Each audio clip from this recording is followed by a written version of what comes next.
Welcome. In this tutorial, I'm gonna show you how to upload pre-recorded audio on Instagram using your mobile device.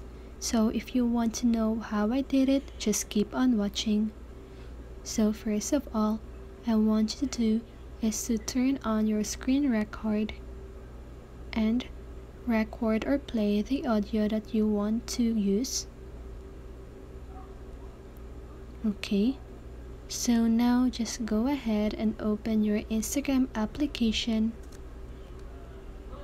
and now click on the plus sign at the lower part of your screen and click on Reel.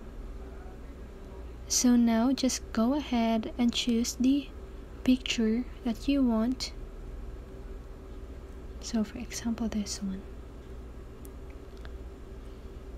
And now I want you to do is to click on next. And now click on the music button at the upper part of your screen.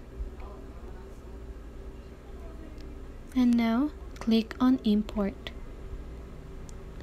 So now just go ahead and choose the pre-recorded audio that you recorded earlier.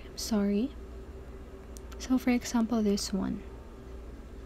What are you doing in here? Click on What are you done. doing in here? Didn't? So I'm just gonna explain it all right here, okay, so that you can hear me. So after you've clicked your pre-recorded audio, just go ahead and click on done. And now that is how you do it. You can share that now on your Instagram. So I hope this video helped you, and if it's it, make sure to like, subscribe, and hit the bell notification so you won't miss a video. See you on the next one, and have a great day.